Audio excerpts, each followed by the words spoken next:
Hello everyone, good morning, જય દ્વારકાધીશ. આજે આપણે જવાનું છે મોટા ચિલોડા માલ ભરવા. તો આપણે નીકળી ગયા છીએ ઘેરથી. તો હવે રોડ ઉપર છીએ, આપણે પહોંચ્યા સુભાષ બ્રિજથી આપણે જવાનું હતું મોટા ચિલોડા તરફ, એટલે ગાંધીનગર.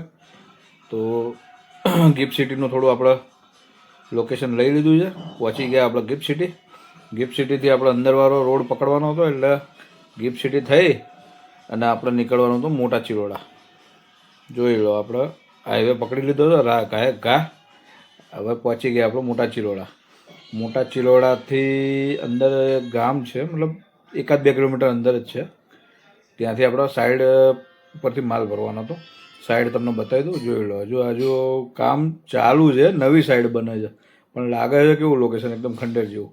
કંઈ નહીં. પછી તમારા ભાઈએ ગાડી ભરી દીધી ખચખચાઈ.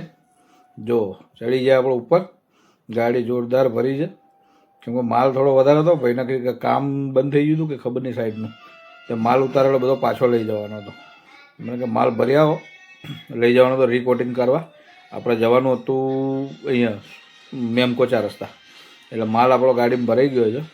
હવે આપણે નીકળીએ મેમકો જવા માટે. તો જતાં થોડું રોડનું આપણે લોકેશન બતાવી દઈએ તમને. આ આવી ગયા આપણે નરોડા GIDC વાળો બ્રિજ છે. નરોડા GIDCથી આપણે જવાનું હતું, પહોંચી ગયા મેમકો. જોઈ લો, મારા ભાઈઓ 2 જણા રમાઈને માલ ઉતારવાનું ચાલુ કરી દીધું. માલ ઉતરે તાપ હતો તો થોડું આપણે સાઈડમાં ઊભા રહી જાય ખૂણામાં. ગાડી ખાલી થઈ ગઈ ફાઇનલી. આપણે નીકળવાનું છે હવે બીજી જગ્યાએ જવા માટે. જવાનું રાજસ્થાન. મળીએ. જય દ્વારકા.